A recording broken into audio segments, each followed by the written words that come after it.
Thanks everyone for joining tonight's post-game press conference. We'll kick off an opening statement with Coach Carnell, then go to questions. So, Coach, you've got the floor. Thanks, John. Yeah, thanks for everyone waiting it out. And, after close to 5 hours to try and ramp yourself up, it takes a lot of courage and it takes a lot of will and desire. We start the game pretty well. Nearly get a goal in the first couple of minutes. And then small moments define games, right? So 2 set pieces, and then we caught behind the 8 ball. So we get caught chasing the game, and unfortunately, we came back in the game a little bit too late. But credit to the group that they stuck it out. They fought. They worked their way back in the game, and I thought some good performances overall. So I mean, these are, Ben Lund has a really good game between the sticks, and I thought we did a lot of good things right this evening. But then you see when you're slightly late. With our principles, a good passing team can stretch you, and they did once or twice, and then you saw good times when we turn over the ball up high and create really dangerous moments. At the end of them, one Joe Akini gets really close on the end of it. So, I thought this was a game of very fine margins, and small details made the difference. Coach, thank you. We'll head over to Tom Timmerman for the first question.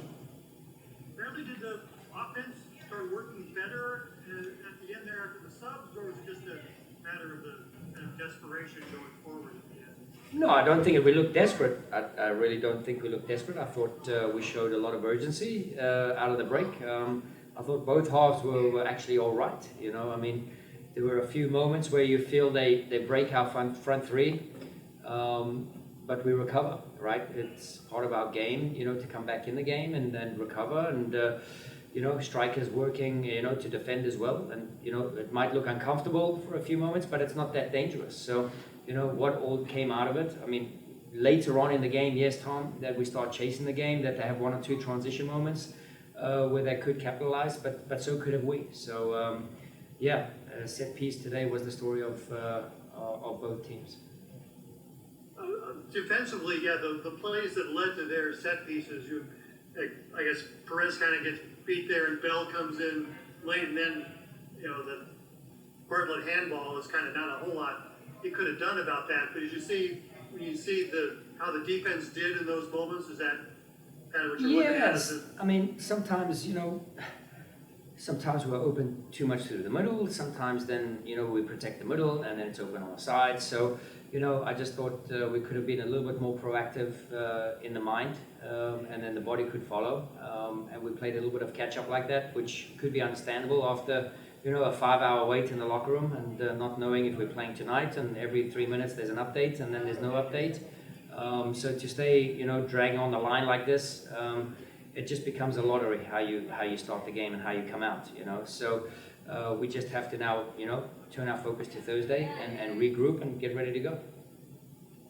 Yeah, considering the fact you're in a tournament and there's a schedule, you must have really you wanted to play this game today, because playing it tomorrow just complicates the next game? Yeah, listen, it becomes compromised and complicated anyways, because we stay here overnight. Normally we could have got back a lot earlier and got back and sort of in the recovery rooms tomorrow.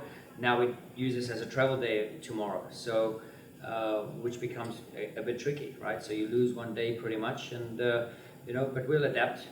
We felt, we got a group out tonight that were hungry, that showed a lot of desire, and guys that have been, asking me questions for playing time. So, it was great to get Lucas Bartlett out there. I thought it did great. JB did great again.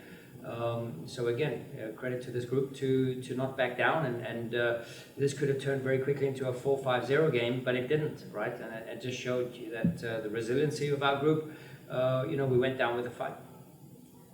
Leuven got to start and he played 60 minutes. Was that kind of more than you expected out of him? Maybe 12 to 15 more, the plan was 45, but he was feeling really good.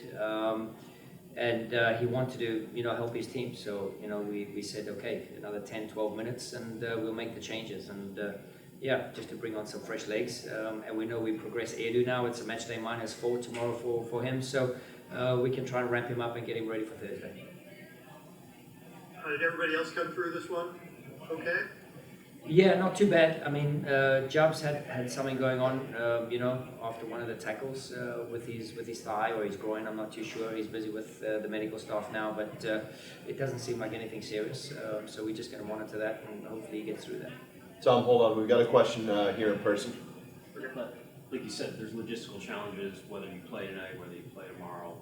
Did you want to play tonight, given, I don't know, there's a lot to play there. Yeah, given the congestion of our schedule, right, Thursday, if we play tomorrow and then, we get home late in the evening and then it's already Tuesday and then match day minus 2 or 3, it's just, you get chasing now to try and get back on schedule. So for us, yeah, the best case scenario, sometimes we think like players are robots. And this is the thing, that we can just flick a switch on and off, right? So from waiting, from 8:30 to the next update, and then it's 8:45 to the next update, and then it's another 15 until all the way to whatever it was, to 10:30. In that point of view, we are not robots, and the players, we can't just flick a switch and get now active and get going, right? So, and that's something that was a little bit lacking tonight, just a thought and the care and the welfare of the players, thinking that we can just get on at 10:45 or whatever it is and get them going. No, there's a whole process in the locker room to get the guys activated, to get the guys warm. Before you even see the players out on the field, they do already 20 minutes inside. So, from that point of view, the running of the show today was not optimal. So I wish we could have made a decision very early. And what do you try to do in those moments? Like you said, every 3 minutes you're getting an update. You're like, are we going to play? Are we not going to play? What do you have to try to do? How do you try to manage Just that? keep the mood good in the locker room. And the guys, and this is a great group. I mean, if you walk past our door a few times, the players were feeling okay. It got a bit long in the tooth later on, and you could feel a bit of the disappointment and the edginess, but it was the same for Columbus as well, right? So we just have to travel. That's the only thing that had the difference between the two teams. But yeah, I would say suboptimal from that point of view. Tom, we'll go back to you if you've got another one. Yeah. I mean, how did you spend your 4.5, 5 hours Yeah, in there? we got to watch City 2. We watched a couple of games. So we just let the players be, and we did our thing. Nothing too much exciting in the locker room. Was Blum for Ostrak planned for the half? Was it planned? I mean, there were planned changes, yes. But we had a very big roster. This Leagues Cup allows for more players on the roster, so we would be able to be flexible in that moment.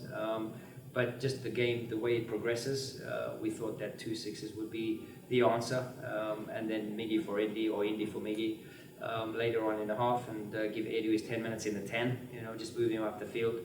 But yeah, I mean, the game dictates where it takes us.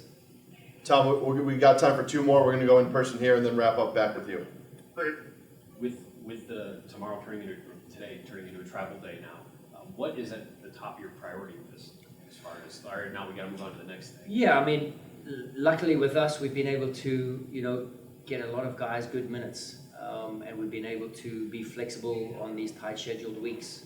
So, we are able to basically roll out, if need be, a whole new roster or a whole new team, and a competitive one at that on Thursday. So, we'll just assess. I thought I saw some very good performances tonight individually, which now poses us questions in the coaches' locker room, and we discuss this as a staff, and we'll come up with the best plan possible for Club America. And we'll wrap up with Tom. Actually, I'm fine, John. Brad, I'll let you. So, Brad, you're staying there tonight in Columbus? Flying back tomorrow? Yeah, there's two options for a flight, one at 10 or one at 2. So we'll just have to check and see, what logistical, what the travel partners arrange for us, and hopefully we can get out early. Okay. All right, Coach, thank you for joining us. We appreciate your time. Appreciate it. Thank you. Thanks, Adam. Thank you.